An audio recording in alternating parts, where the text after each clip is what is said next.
Hello, and welcome to the 404 Media Podcast, where we bring you unparalleled access to hidden worlds, both online and IRL. 404 Media is a journalist-founded company and needs your support. To subscribe, go to 404media.co. As well as bonus content every single week, subscribers also get access to additional episodes where we respond to their best comments.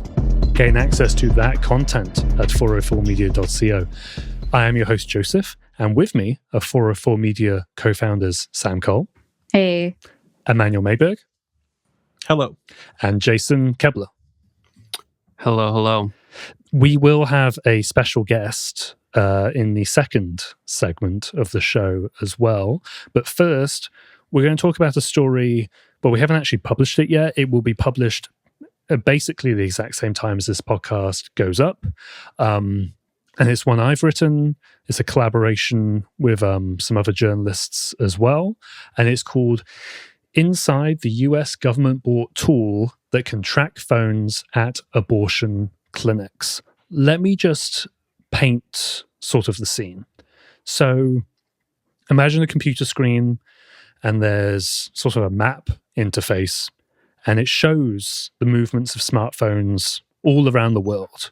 The person then using this tool zooms in to an abortion clinic in the south of the US, and it shows something like 700 tiny little red dots over that clinic.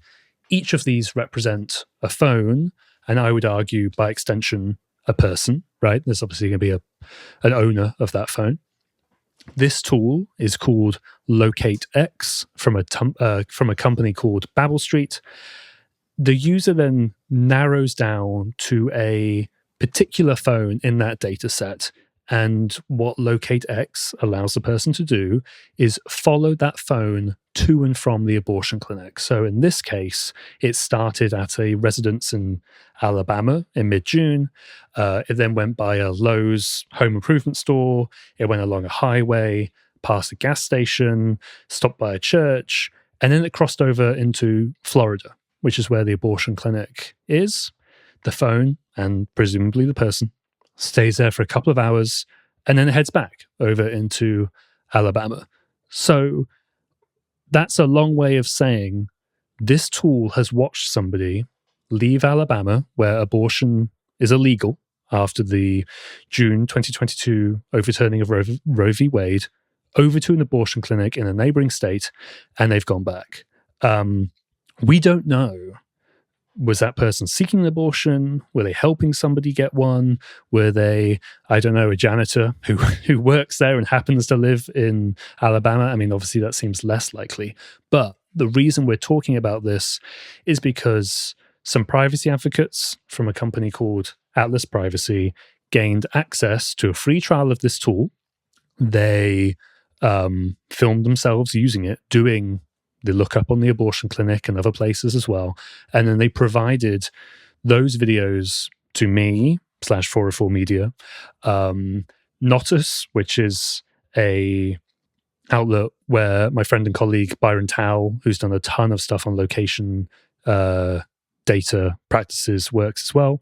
Krebs on security, Haaretz in Israel, and the New York Times has also seen the videos as well. Joseph, this is a pretty astounding story. I think it's something that you've reported on Babel Street and LocateX and cell phone location data a lot over the years, but I feel like this is not surprising necessarily because we know all of this stuff exists because of your previous reporting, but this is an example of what the tool actually looks like and how it works. So I guess what is the tool and who has bought it over the course of time? Like what entities have access to it? Yeah, and you're right. It's the first time we're seeing it, and that's why this one feels especially big. It was almost not properly theoretical, but it was a little bit more abstract before.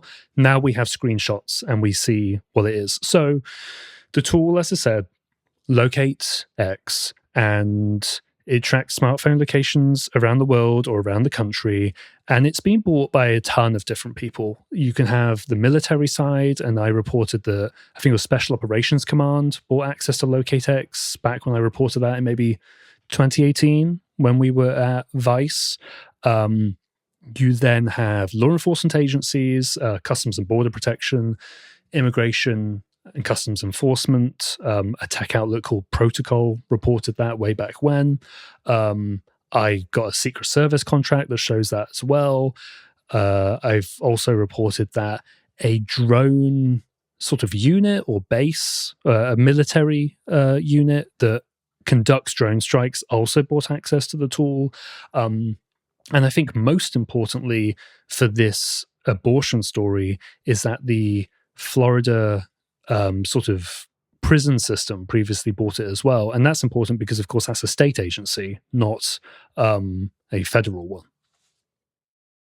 Well, I think those are the entities that we know have purchased it. And then there is a sort of federal database that makes it a little bit easier to find out who has purchased something at a federal level. Whereas like at the state and local level, you kind of have to just like guess and file a bunch of public records requests and things like that. So, I mean, this is speculative, of course. We don't know. But the fact that one state agency has bought it probably means they're not the only entity in the entire country that has access to it. So tell me more about who had, like, how you did this reporting, who the privacy advocates were, and sort of like how they got access to it. You mentioned that it was a free trial. Do you know if there were any like restrictions on that trial, or sort of like what's the deal? I mean, I think that's one of the wild things about this story is that there didn't appear to be any restrictions on this free trial. So the people who got access, they're a company called Atlas Privacy. They're one of these many sort of data deletion companies. What I would say how Atlas is a little bit different is that they're using a pretty interesting law, I think called Daniels law, in New Jersey. And that is supposed to protect the sort of address and the contact information of judges, police officers, prosecutors, those sorts of people. So Atlas is doing all of these lawsuits against data brokers to have that data removed if it hasn't been possible, all of that sort of thing. Sort of auxiliary to that, what Atlas does is they'll have internal or external investigators who will basically buy access to these data brokers, like anybody else, to verify whether the deletion requests have actually been processed or not. And the way it was described to me was that they were buying or looking into a tool from Babel Street that would have just addresses of people in New Jersey as part of that work. And then a sales representative said, hey, we have this other tool called LocateX. Do you want to see that?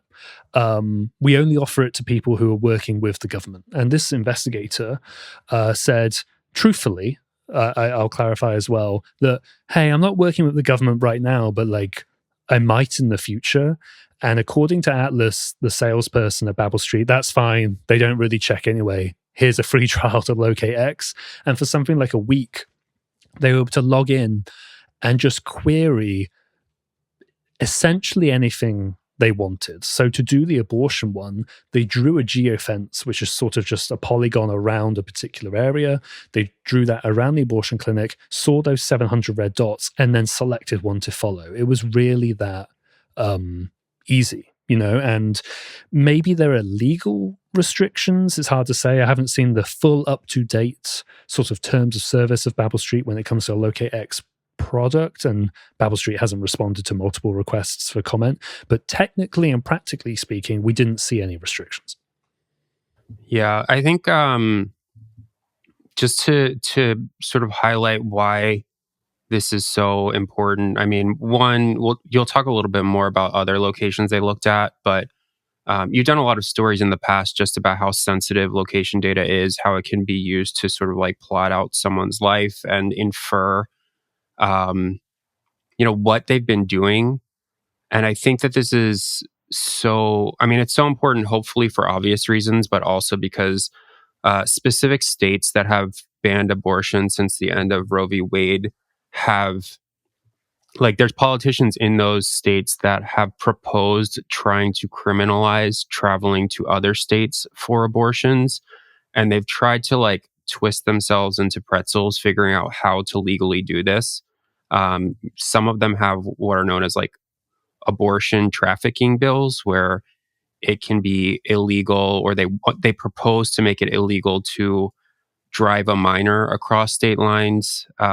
There have been like 2 cities in Texas tried to make it illegal to use city roads to travel to get an abortion somewhere else. And it's just like this sort of information could theoretically be used to, you know, create a situation where you can't necessarily travel freely within the United States, which courts have ruled is like, I edited this story, so did a lot of research while editing it to just sort of see what the current state of play is. There's like a constitutionally protected right to interstate travel, but there's also lots of legal theories for how you would try to restrict that theoretically. And there are various like lawmakers in multiple states that have tried to do this. And so it's really important, especially a few weeks before an election, that where abortion is one of the most important issues. But they also did a bunch of other lookups, and I think you sort of rightfully focused on abortion center or like abortion clinic data for most of the story, but this also applies to like literally any place, not just in the US, I believe, like in the world, right? Yeah. I mean, and there's a way to demonstrate that as well, apart from just zooming out on the map. So Atlas Privacy, they did mostly look at US locations. One was there was a mosque they looked up, and then it showed all the phones that had been there. They then zoomed out and they were able to see that, oh, well, some went to other locations in the US, some went to Canada, some then went to Lebanon or Iraq or Jordan as well. So it shows that you could monitor one location and then see absolutely where else those people have appeared, sort of irrespective of where they are in the world. They also did basically the same thing to a synagogue as well. And then they also drilled down to specific people with their consent. So in the synagogue, in the mosque, in the abortion clinic, we don't know who those individual people are. And I should have said this up top, but let me clarify. Law enforcement absolutely could, and it would be incredibly trivial for them to do it. This tool does not require a warrant to use. You literally log in and start clicking, and you get the data. Lawmakers have tried to put more regulations and more friction here. Senator Ron Wyden had the Fourth Amendment is Not for Sale Act that would have put protections against this sort of data and blocked its use without a warrant. That legislation, as far as I know, is dead. It got some early traction, and then the current administration opposed it. But you can just log in and start doing whatever you want. So when it comes to, I don't know, any of the examples listed, or as you say, other locations, law enforcement could just follow where that phone goes, and then they could see it at home. Or, of course, I mean, they're the police. They could then go to use any of their legal powers. This is just basically a crazy powerful engine or tool for getting really, really powerful tips. Yeah. So where, like, do we know how they're getting this data? We don't 100% know where Babel Street is getting it, but it broadly comes from 2 sources. At least that's how it's worked in the location data industry that I and others have covered for a long time. The first is ordinary apps installed on your smartphone. So this could be a weather app, a game, I don't know, a maps GPS app or whatever. It's those apps that sort of they request your location and you don't really know why they're asking for it. In many cases, location data is being harvested by those apps. It then goes into a very complicated business and ecosystem, and eventually ends up in tools like this. I've previously identified specific apps that relate to some of these tools and some of these programs, and Google or Apple or whoever have taken action against those. The other one is a process called real-time bidding, which I won't go super in-depth into, but basically when an online ad is about to be placed, in the background there's like this near instantaneous bidding process going on where each company is trying to get their ad in front of you to target particular demographics. A side product of that is that you could just sit there and you can listen almost to this bidding process and exfiltrate data that way. And surveillance companies do that, and they siphon location information that way and then feed it into tools like this. That being said, again, we don't have full confirmation on how exactly Babel Street is getting its data. It previously got it from a company called Ventel, which did get it from apps, but we don't know 100% if that's what's happening in 2024. Yeah. So in the article, you write a little bit about MAIDs, which are I believe it stands for Mobile Advertising Identification, which is, it's not a MAC address for a phone, but it's basically like an identifier for your phone. And these are like nominally not, it's not, you can't like look at it and say, hey, that's Joseph. But you could look at it and then compare it to other information and de-identify it. Isn't that correct? They have been de-anonymized like pretty regularly. Yeah. There's a few different things. It's like it's the glue that the location data is stuck to in a way. Like rather than saying phone 1 went here, it says phone 1234 ABCD went here, and that's sort of the anonymous identifier that sort of tracks the location data. And those maids are in Locate X as well. And crucially, that is a direct product and consequence of the mobile advertising ecosystem. If I'm in the ads advertising business and I want to target ads at somebody, I may not be interested in who that specific person is, but I need to know that, that maid 1234 is interested in sports and lives in New Mexico and goes to these various places and goes to these websites or whatever. That's, in that context, advertisers or people in that industry aren't really bothered about who's behind the maid. In a tool like this, law enforcement customers might be. And we've reported on this before back at Motherboard, but I actually posed as a customer to a company that advertised the ability to unmask maids. You would give them a bunch of maids. In return, they would give you the name, the phone number, the address, and the physical address of that of the real person behind that maid. So I just think it completely shatters the idea that these are anonymous identifiers. And this isn't actually in the article because I'm probably going to continue to cover it. But when I spoke to Google, they said it was a pseudonymous identifier, which is like, I haven't heard Google say that before, because the general consensus is that it's anonymous. And I just think that's bullshit now. Yeah. It's possible to opt out of this like ecosystem more or less on both Android and Apple somehow. I'm still not sure how.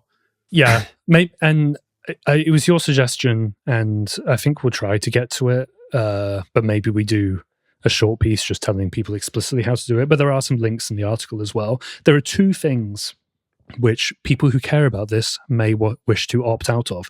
The first is sharing their maid. On Apple, this is very easy. You go to the Ask Apps Not to Track feature and you turn it off. You can either do that globally or you can do it per app. And that's a very prominent pop-up on your iPhone or iOS device. For Google, you have to go into the settings. It's something like settings, privacy, ads, and then you have to delete or change the maid. It is buried compared to the Apple settings. So that's how you deal with the maid stuff, and that will stop advertising companies and then potentially companies like Babel Street getting that unique identifier. Of course, the other part is the location data itself. And I think people will be familiar with this, where an app requests location data and you tell it no. And if you're not able to, you just don't install the app. And you can opt out of that sort of thing in your settings as well. So it's the MAID and it's the location data that you may, those settings you may want to change on your own device if this is something that concerns you. I want to go back to something that I just remembered as we were talking about this, which is, well, one, you wrote about sort of like heat map type data to Planned Parenthood being sold through data brokers, which you can talk about in a second. But Sam has also written about like period tracking data that was available in the immediate aftermath of the end of Roe v. Wade. And I think like this is just another part of a surveillance system that is designed to track people who are seeking abortions. Sam, can you tell us a little bit about that earlier reporting that you did? Yeah, I was just thinking about this because just talking about like things you can do to protect yourself from this kind of tracking. And it just seems like that the window of things that you can do to protect yourself from being tracked in this specific way is narrower and narrower. And it's like the powers that be, especially Republicans in power, are trying very hard to make it that way increasingly. So yeah, I mean, the story that I did it was in 2022, and that was right after the fall of Roe. It was just hitting up a bunch of different period trackers and saying, hey, do you give your user data to how basically I asked how they plan to protect user data and how they want to handle law enforcement requests, because it seemed like those were going to start happening more. Law enforcement was going to try to track people's period data to determine whether they were getting abortions, which is just so fucked. And every single one that I emailed and called, like, I don't know, it was like a half a dozen, maybe eight or nine, but only one of them out of all of them was like, we would rather burn our own company to the ground than give our user data to the cops, which I was like, hell yeah. But yeah, it's just, I mean, this is something that's like, it keeps coming up. I start to kind of feel like, okay, there is like nothing left to do at some point to protect yourself from this kind of tracking, other than just like throw all of your devices away, which in my like most, I don't know, like depressed moments about technology, that's kind of how I feel. And I know you guys probably share that. I was just speaking of tracking, I was reading the other day this report about how a handful of Republican attorneys general in a couple states are trying to restrict abortion drug access through the mail, which is a revival of a Comstock Act clause, because mailing like quote unquote obscene things was part of that act, and that act is not fully repealed, which is fun. And that's kind of what we're facing. I mean, that's what especially like JD Vance has talked a lot about this, about how he wants to restrict access in this way to abortion and also to IVF and to fertility treatment. So yeah, I don't know. It's like this story seems so timely and so it's not theoretical. It's so real and horrifying. I mean, I don't know. It's like, it's scary for everyone to be tracked in this way, but because this is what's on the table, I think it's how things shake out in November, I think is going to be really interesting and possibly terrifying to see how these kind of trackers get used by the government, who's very interested in buying them, obviously. Yeah.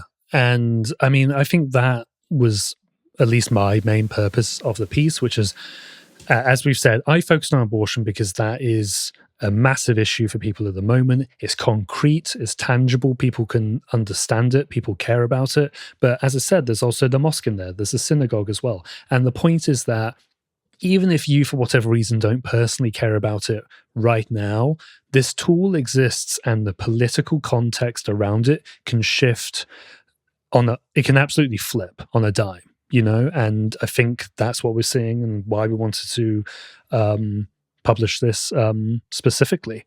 I do recommend that people go, obviously read the full article. It's like 3,500 words. It's a long one. And I know we publish a lot of long articles, but this took me a while. So there's that, but there's also images in there of the actual tool itself. And I think people would be very, very interested in seeing, hey, this is what a tool the US government and other governments, I believe, have bought access to actually looks like. And I think that's pretty interesting. All right. We will leave that there. When we come back, we have a very special guest. We will be right back after this.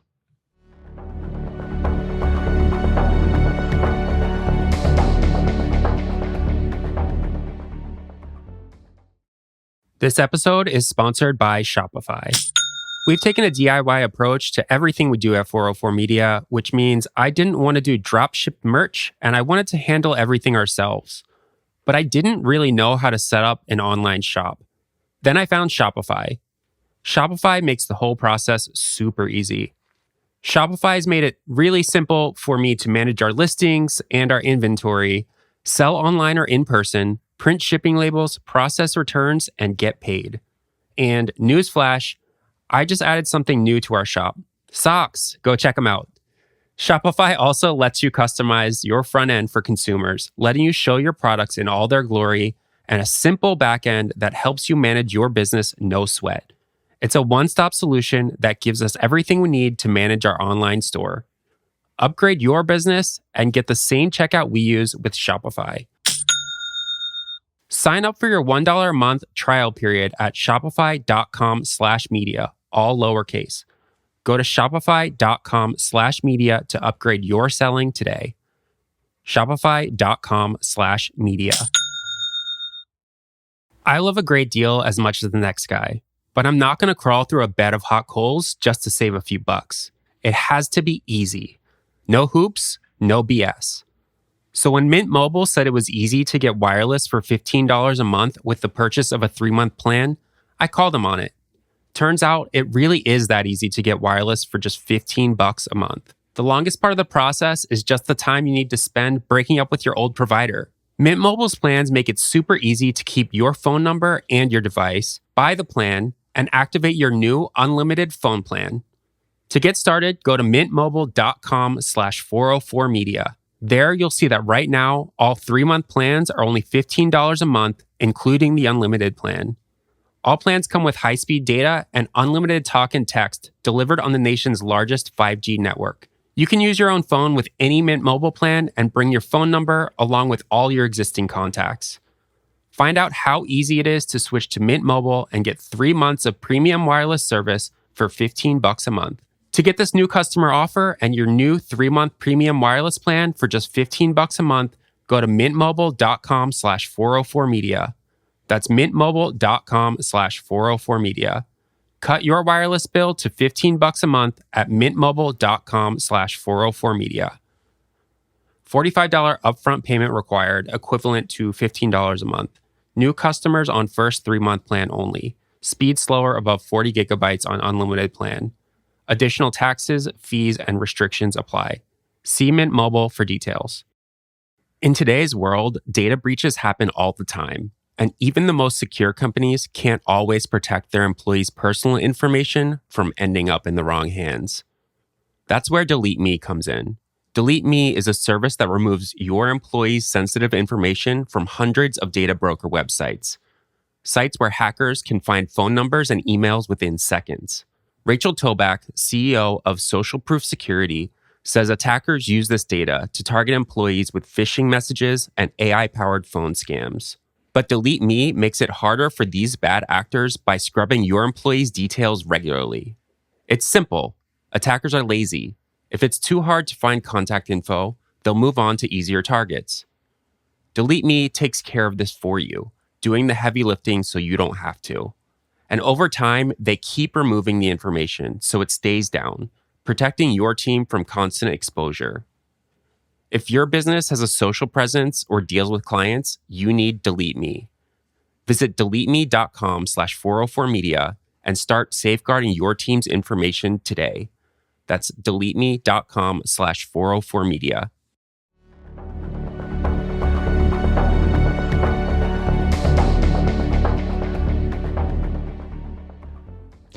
All right, and we are back, and we have a very special guest. Becky, hi. Do you want to introduce yourself briefly? Sure. Hey, I'm Becky Ferreira. I'm a science reporter and worked with all you lovely folks for years at Motherboard. And now I'm contributing to 404, which I'm very excited about.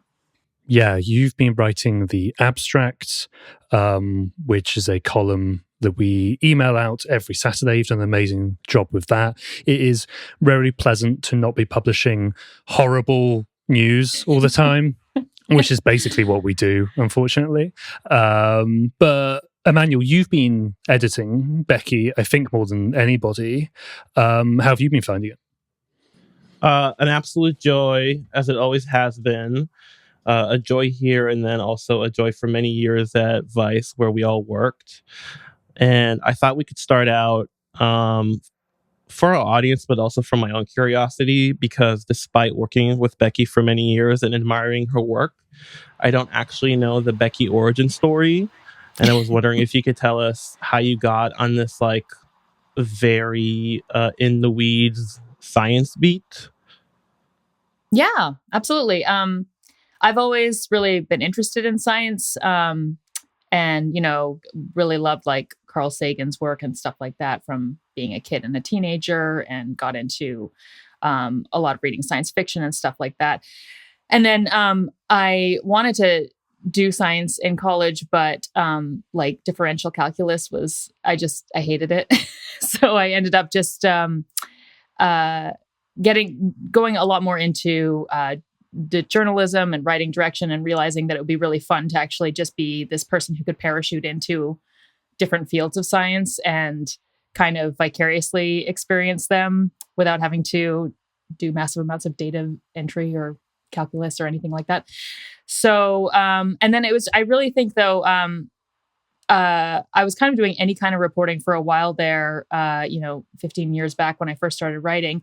And it was really Motherboard that was like the proving ground for starting reporting in science. I think I started there only a couple of years after the site was founded, and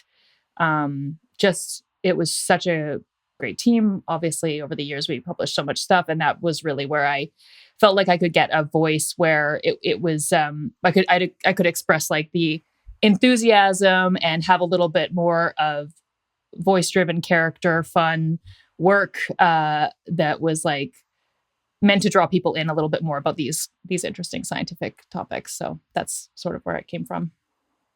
Yeah, ultimately, so many of us are in this field because we couldn't do the hard math. So I definitely relate to you on that. And also, I mean, something that anyone who will read the column will notice, that anyone who read your work at Motherboard will know, it's like always a great sense of humor, which I appreciate, because the studies are very interesting, but are very dry. So that always, I think, humanizes and makes them relatable. But that kind of steps on what I want you to talk about next, which is, what is like generally your approach to the abstract? How would you describe it? What do you think we're trying to accomplish with this column? So I'm definitely still working it out. And I have to say, it is a dream gig. Like, it's exactly the kind of stuff that I haven't really been able to do over the last year. Getting into the weekly news, the weekly research studies, really.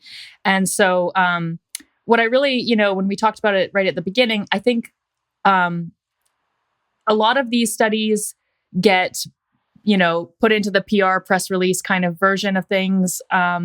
And the kind of magic of what's in the actual study gets lost a bit. And I really want to be, every quote that's in the abstract is from the original study. And I really wanted to find the kind of most plain language parts of the studies that are, often quite lyrical, often quite exciting. Sometimes even the ones that are like require a little bit of explanation.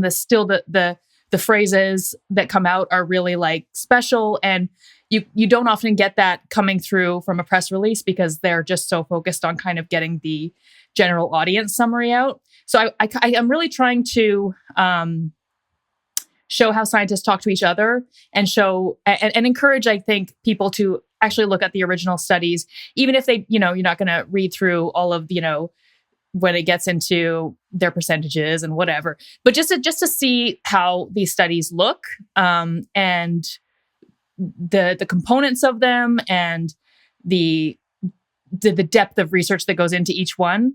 And I think also, this has been a great opportunity to do something I've wanted to do for years, which is just like bring together all of these kind of niche studies and make a giant feed, which I'm still building for this project, which is like the most fun thing I'm doing right now.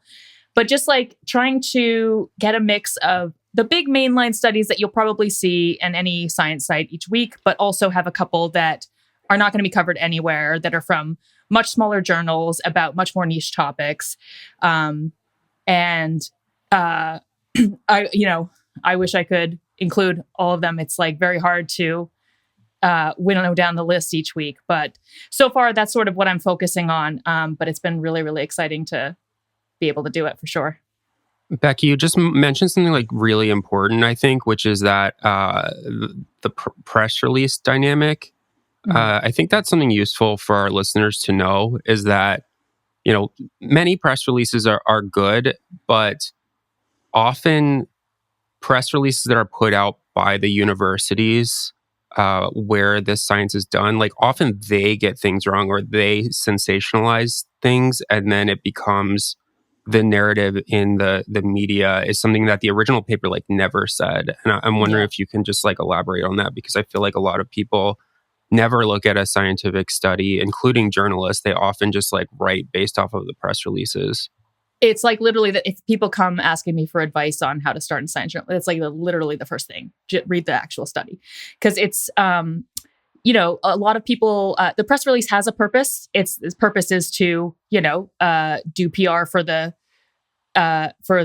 institution that did this research first and foremost, and then also tell like an entertaining science story. So they're often written by science reporters who work as PIOs and stuff like that.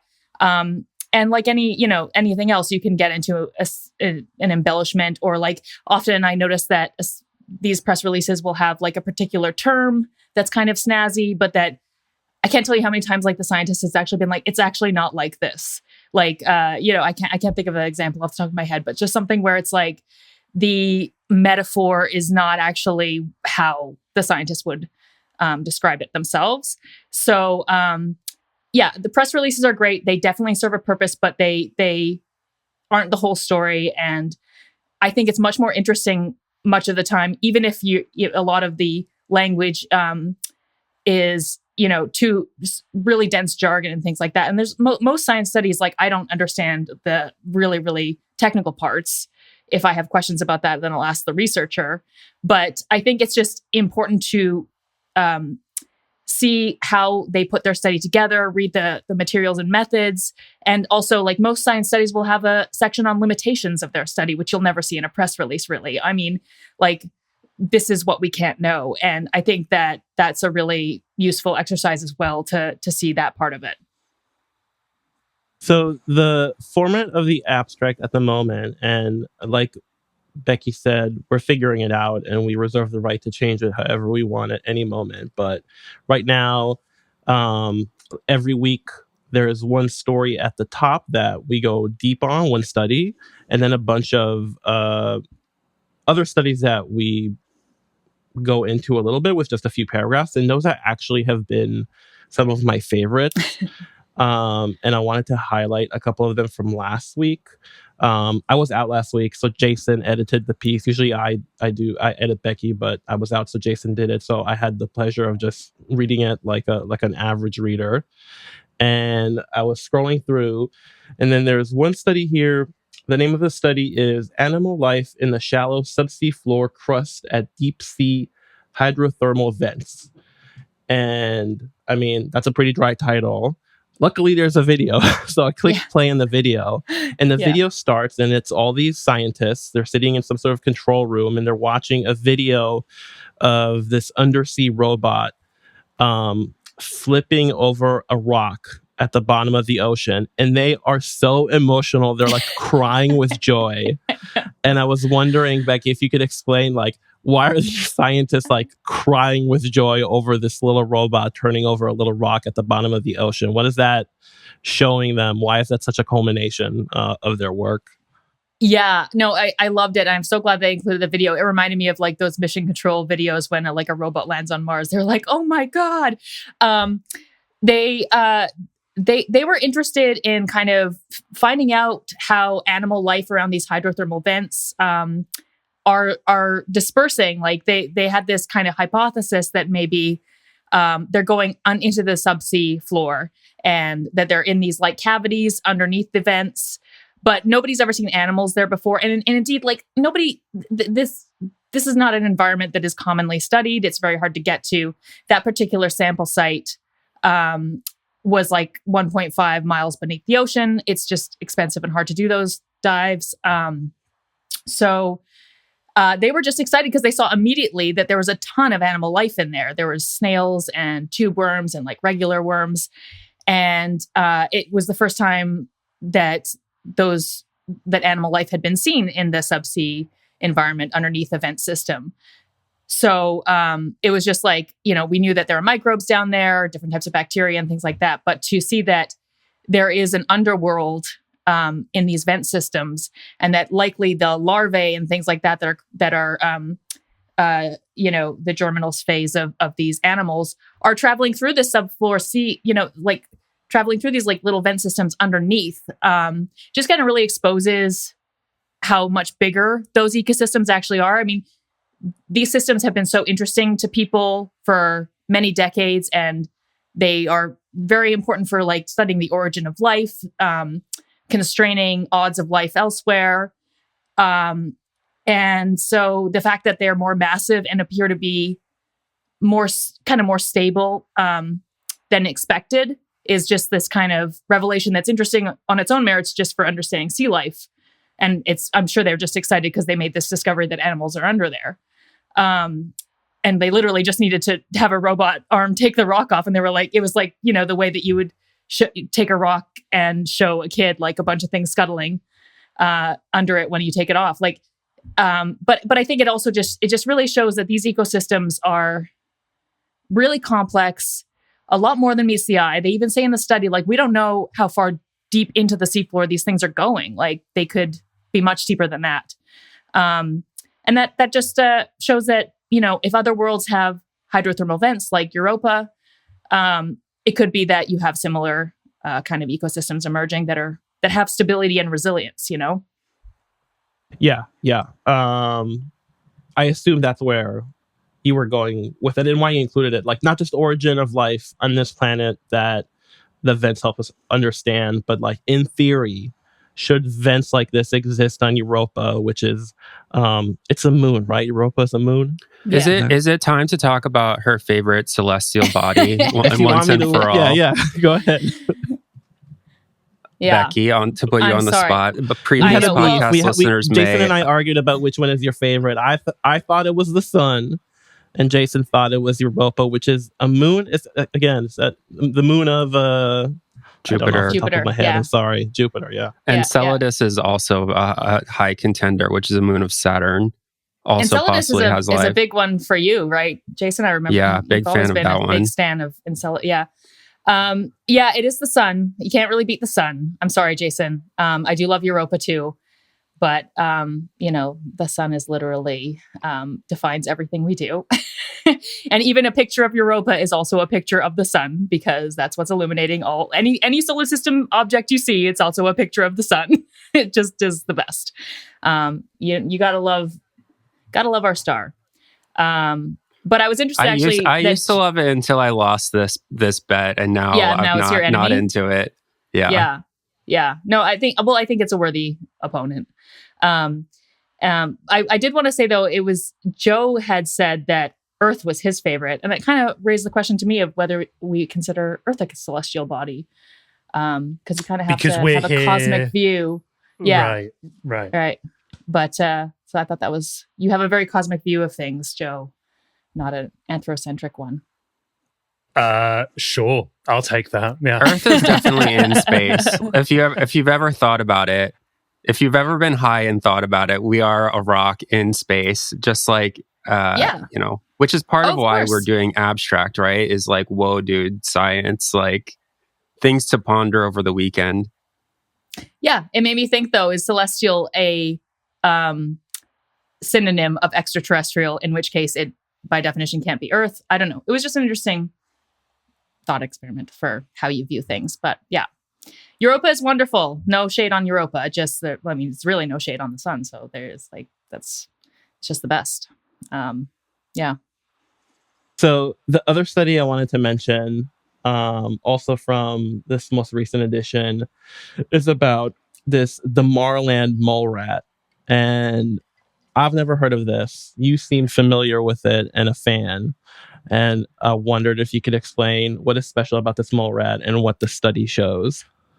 Yeah. So, and this is sort of like where the experimental phase in. I just felt that this would not be a study that would be appearing in many other outlets, because it's just kind of this niche idea and because I love mole rats, and they're these they're the only mammal that is eusocial, meaning that they have a society that is like an ant or a bee. They have a breeding female queen and workers that support the colony, very similar to an ant or a bee colony. It's just like very strange for like it's crazy. I've never heard a rodent of this. to just do that. I didn't know that structure existed in like mammals. Lots of interesting research. Unfortunately, I mean, I liked this one because it was a study that was basically like these Damaraland mole rats. There are two kinds: the naked mole rat and the Damaraland. And the naked mole rat is naked. That's the only real big difference. But it doesn't have any fur. But they tend to be pretty. They don't disperse much because they have this colony structure. So a lot of other mammals, they'll go out and they'll find a breeding pair from a more genetically distinct population. They'll find their mate to try to like enhance the genetic diversity of the population. But they're pretty close to home. They don't disperse. So this team was like, how are they figuring out how to not get inbred, basically? And so they bred a bunch of these Damaraland mole rats in the lab and raised some together, raised some apart. And we're trying to basically test like what's their, how can they sense that whether something's closely related, whether a mate is closely related. And they found that they basically, they mate by association. The less familiar the mole rat is, that is what determines whether they mate, even if that mole rat is genetically similar.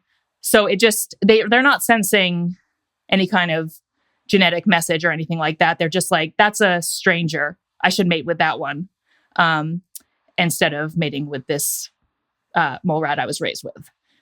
So it's just a really interesting study about like how this population that is so strange avoids like something that really is a devastating problem for a lot of different mammals. You know, we had like the first week of the abstract, there was a study that was basically like, did the Neanderthals go extinct because they were so inbred, because they didn't want to socialize with other human species and stuff like that. So it is a real problem to have a strategy where you don't disperse and you don't have methods of getting gene flow into your population. But it was mostly just an excuse for me to look at them and consider how weird they are. And yeah.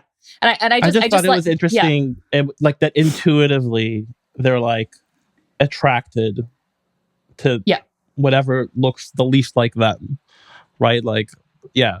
And I believe the study said that they both were more likely to mate if they were less familiar with the mate, and they also had better reproductive success. They had better babies. So it's just, I mean, it's just, those are the type of studies I really like that don't get reported on much, but it's just an incremental kind of interesting thing to do. And